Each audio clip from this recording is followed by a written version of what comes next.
નમસ્કાર મારા વહાલા વિદ્યાર્થી મિત્રો, આજે વાત કરીશું જ્ઞાન સાધના સ્કોલર પરીક્ષા ધોરણ 8 એસએટી અંદર મિત્રો તાર્કિક પ્રશ્નોની અંદર મોસ્ટ આઈએમપી પ્રશ્નો જોવાના છીએ. તો પ્રથમ વિડીયોની અંદર તમારું સ્વાગત છે.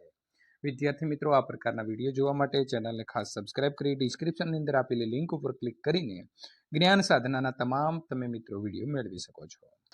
તો વિદ્યાર્થી મિત્રો, જોઈશું તાર્કિક પ્રશ્ન. કોઈ ચોક્કસ સંજ્ઞાની અંદર 1, 2, 3 એટલે કે 123 ને હોટ ફિલ્ટરેડ કોફી એવો અર્થ થાય, 356 ને વેરી હોટ ડે એવો અર્થ થાય, અને 589 ને મિત્રો ડે એન્ડ નાઇટ એવો અર્થ થાય. તો નીચેના માટે વેરી શબ્દ છે, એના માટે કયો શબ્દ વપરાશે? તો તેના માટે મિત્રો 6 નંબરનો શબ્દ જે છે એટલે કે 6 અંક વપરાશે. એબીસીડીની અંદર એ બરાબર 2, 1 નંબરનો શબ્દ છે. એક એ એટલે 1, પણ એને ડબલ સંખ્યામાં લીધા છે એટલે વિદ્યાર્થી મિત્રો થશે 2. એમ બરાબર વિદ્યાર્થી મિત્રો થશે 13 ના બદલે 26, અને ઝેડ જે છે મિત્રો આવશે 26 એના બદલે 52. એટલે કે એક અંકના ગુણાકારમાં 2 લેવાના છે. બી એટલે 2 નંબરનો છે તો તેના લઈશું 4. ઈ તો વિદ્યાર્થી મિત્રો ઈ કયા નંબરમાં આવશે? ABCDE 5, તો એના 10 લઈશું, અને ટી જે છે તેના જે સંખ્યા ઉપર છે એના ડબલ લઈ અને ત્રણેયનો સરવાળો કરીએ તો જવાબ આવે છે 54. પવન છે તેને મિત્રો KMW, ફલકને KRV અને કમલને VXM. તો મપન છે, મપનને શું લખાશે? તો મિત્રો તમારે જોવાનો છે. તો મપન માટે વિદ્યાર્થી મિત્રો XKW જે છે તે લખાશે. કોઈ સાંકેતિક ભાષાની અંદર બોમ્બેના બદલે માય લખાય તો તમિલનાડુ જે છે તેને શું લખાશે? તો વિદ્યાર્થી તમે જોઈ શકો છો કે એમ અને વાય, તો અહીં ત્રીજા નંબરનો શબ્દ અને છેલ્લા નંબરનો શબ્દ લીધેલો છે. તો અહીં પણ તમારે ત્રીજા નંબરનો શબ્દ એટલે કે એમ અને છેલ્લા નંબરનો એટલે કે યુ લેવાનો છે. અને આવી રીતે MNU જે છે એ તમે વિદ્યાર્થી મિત્રો 3, 3, 3 એવી રીતે કરી અને લખી શકશો. જો કોઈ ફૂટ ભાષાની અંદર સિસ્ટરને RHRSDQ લખવામાં આવે તો એ જ ભાષાની અંદર અંકલને કયું લખાય? તો વિદ્યાર્થી મિત્રો તમારે સમજવાનું છે કે એસ પછી જે આર છે એટલે કે એનો આગળનો શબ્દ લેવામાં આવ્યો છે, તો તમારે એવી રીતે યુની આગળ જે છે મિત્રો ટી આવશે, તો ટી વાળો શબ્દ લઈશું. તો આ પ્રકારે આપણે તેને TMB KD જે છે તે લખાશે. એટલે કે અહીં જે શબ્દો આપ્યા છે તેનો એક આગળનો શબ્દ જે છે તે આપણે લખવાનો ABCDનો રહેશે. અંગ્રેજી ભાષાની અંદર પ્રથમ અડધા ભાગને ઉલટો લખવામાં આવે, ત્યારબાદ તેની સાથે બીજો ભાગ જોડવામાં આવે તો આખી ABCDની અંદર જોતા જમણી બાજુથી 10મા અક્ષરની અને ડાબી બાજુથી 7મો અક્ષર કયો આવે? તો મિત્રો જી લખવામાં એટલે કે જી નંબર આવે. જો જામનગરને 1, 2, 3, 4, 5 અને ભાવનગરને 6, 7, 3, 4, 5 હોય તો નરમ લખવું હોય તો નરમ માટે મિત્રો શું લાગુ પડે? તો પ્રથમ તમારે ન ગોતવાનો છે. તો વિદ્યાર્થી મિત્રો આની અંદર ન કઈ સંખ્યા આપી છે? 3. તો આની અંદર પ્રથમ તો આપણે 3 આવશે. ર માટે કઈ છે? તો 5 છે, તો એના પછી 5 આવશે. અને પછી તો માટે શું છે? તો માટે વિદ્યાર્થી મિત્રો 2 છે, તો 3, 5 અને 2 આવશે. જો પેનને ટેબલ, ટેબલને પંખો, પંખાને ખુરશી અને ખુરશીને છાપરું કહેવામાં આવે તો મનુષ્ય ક્યાં બેસશે? છાપરા ઉપર બેસશે, કારણ કે છાપરું એટલે શું છે? ખુરશી છે. જો મિત્રો અહીં 7ની સાંકેતિક ભાષા જે છે એને ઉલટાવી દીધું છે. આ એન પેલો લખ્યો, પછી ઈ લખ્યો, પછી એ વિદ્યાર્થી મિત્રો વી, પછી એ અને પછી એસ એટલે કે ઉલટાવ્યો છે. તો 4 ને શું લખાય? પેલો આર લખવાનો, પછી યુ, પછી ઓ અને પછી એફ, એટલે કે અહીં સી ઓપ્શન સાચું છે. ત્યાર પછી વિદ્યાર્થી મિત્રો જો રોજ છે એનો કોડ આપણને અહીં આપેલો છે 6821. ત્યાર પછી ચેરનો શબ્દ જે છે તેનો કોડ આપ્યો છે 73 456, અને પેરસલનો મિત્રો કોડ આપ્યો છે 96 1473. તો સર્ચ ને કેવી રીતે લખાય? તો વિદ્યાર્થી મિત્રો શું કરવાનું છે? અહીં એસ છે તો એસનો કોડ કેટલો છે? 2 છે, તો આપણે અહીં એસ માટે પણ કેટલો વાપરીશું? 2 વાપરીશું. ત્યાર પછી ઈ માટે કેટલો છે? 1 છે, તો 1 વાપરીશું. ત્યાર પછી શું આવે છે? એ, તો એ માટે કયો છે? તો વિદ્યાર્થી મિત્રો અહીં એ 4 નંબર ઉપર છે, તો અહીં 4 નંબર ઉપર શું છે? 4 છે, તો 4 લઈશું. ત્યાર પછી આર, તો આર માટે આપણને અહીં વાપર્યા છે 6, તો 6. સી, તો સી માટે 7, તો 7. અને એચ માટે કેટલા વાપર્યા છે? તો એચ માટે 3 વાપર્યા છે. અને બી ઓપ્શન સાચો આવે છે. જો મિત્રો AB બરાબર 2 અને JK બરાબર 110 હોય તો ST બરાબર કેટલા થાય? 380 થાય.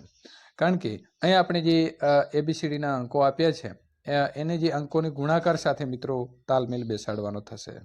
A બરાબર 10, M બરાબર 110 અને Z બરાબર 260. એટલે બધાની પાછળ એક એક ઝીરો ઉમેર્યો છે. તો બેટા માટે 280, એનામાં પણ આપણે ઝીરો ઉમેરીશું. વિદ્યાર્થી મિત્રો, જો Z બરાબર 1 ઉલટા નંબર આપ્યા છે, ખાસ યાદ રાખજો. Z છેલ્લા નંબરનો જે છે એ શબ્દ છે, પરંતુ એને 1 આપ્યો છે. PO માટે 23, તો RAJ માટે કેટલા થાય? 36 થશે. જીબ્રા છે તેને મિત્રો 26, 52, 181 લખાય, તો કોબરાને શું લખાય? તો વિદ્યાર્થી મિત્રો તેને 31, 52, 181 એવી રીતે લખાશે. જો સાંકેતિક ભાષાને ACE છે, A બરાબર છેલ્લો લીધો છે, C બરાબર X લીધો છે અને E બરાબર V, એટલે પાછળથી ABCD ચાલુ કરી છે. તો YJW ને શું લખાય? તો તેને BAD લખાશે. જો SSC ને સાંકેતિક ભાષાની અંદર 1991 લખાય તો BBC ને શું લખાય મિત્રો? 223 લખાય. કેવી રીતે લખાય? તો S છે 19 નંબરનો છે, S 19 નંબરનો છે, C છે 3 નંબરનો છે, B છે 2 નંબરનો છે, B 2 નંબર છે અને C 3 નંબર છે. કોડ મળી ગયો 223. એટલે વિદ્યાર્થી મિત્રો દરેક જગ્યાએ વધારે પડતું મગજનો ઉપયોગ નહીં કરવાનો. આગળ જે આપેલી શબ્દ છે કેવી રીતે લખેલા છે એ જ આપણે લખવાનો છે. વિદ્યાર્થી મિત્રો અહીં જોશો તો અહીં આપણને જે આ શબ્દના 2 કોડ આપ્યા છે એને કેવી રીતે લખ્યા છે એ સમજી લો. પ્રથમ જો એને છે એ છેલ્લા નંબરનો છે, એને આગળ લાવી દીધો છે. તો અહીં તમારે શું કરવાનું છે? જે છેલ્લા નંબરનો છે એને વિદ્યાર્થી મિત્રો અહીં આગળ એ પ્રકારે નથી સેટ થતું, તો બીજા નંબરનો જો છે લઈ લો. એન છે એને આગળ લઈ લીધો અને એના પછી ઈ લીધો છે. અહીં આપણે પ્રથમ જે છે એ T 2 નંબર ઉપર હતો પણ 1 નંબર ઉપર લીધો, એ 1 નંબર ઉપર હતો તેને 2 નંબર ઉપર લીધો.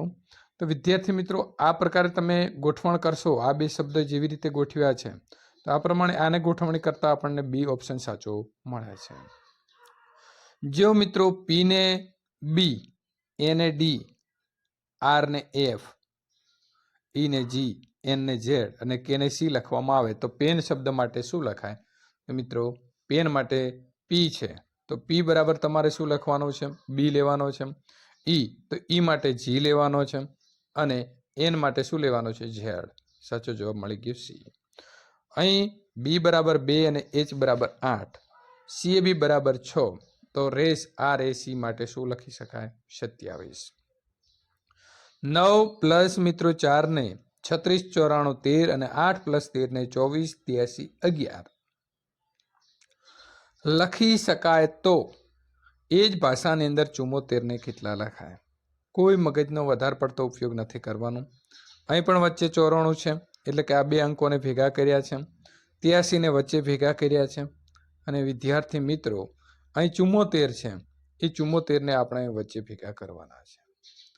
એટલે વિદ્યાર્થી મિત્રો આપણને સીધો ખ્યાલ આવી જશે કે 2 સંખ્યાઓ જે છે તેને આપણે અહીં વચ્ચે ભેગી કરતા જવાનો છે. ત્યાર પછી પ્રશ્ન નંબર તમારે 21 થી 23 ની અંદર ગુજરાતી શબ્દને તાર્કિક ગોઠવણીમાં ઉતરતા ક્રમમાં ગોઠવવાના છે. તો વિદ્યાર્થી મિત્રો પ્રથમ આપણે ઉતરતા ક્રમમાં ગોઠવવા હોય તો સૌથી મોટી સંખ્યા પહેલી આવશે કરોડ, પછી આવશે 10 લાખ, પછી લાખ, પછી આવશે 10,000 અને છેલ્લે 1000 સૌથી નાના, એટલે કે C ઓપ્શન સાચો છે. એવી રીતે અહીં પ્રથમ આવશે પરદાદા, ત્યાર પછી આવશે દાદા, ત્યાર પછી પિતા, ત્યાર પછી મિત્રો પુત્ર અને છેલ્લે પૌત્ર, એટલે કે D ઓપ્શન સાચો બનશે. અહીં સૌથી મોટું પ્રથમ આવશે ટેરાબાઇટ એટલે કે TB, પછી ગીગાબાઇટ એટલે કે GB, ત્યાર પછી મેગાબાઇટ એટલે કે MB, ત્યાર પછી કિલોબાઇટ અને સૌથી નાના આવશે બાઇટ. વિદ્યાર્થી મિત્રો પ્રશ્ન નંબર 24, મહાશબ્દ મોટો શબ્દ કયો છે? શ્વાસનળી, ફેફસા, નસકોરા કે શ્વસન તંત્ર? તો શ્વસન તંત્રની અંદર તમામ આવી જશે. નાગરિક, ઇતિહાસ અને ભૂગોળ તો એ સામાજિક વિજ્ઞાનની અંદર બધા આવી જશે. વિદ્યાર્થી મિત્રો આગળનું સોલ્યુશન મેળવવા માટે અહીં આપેલી એન્ડ સ્ક્રીન ઉપર ક્લિક કરી અને મેળવી શકો છો.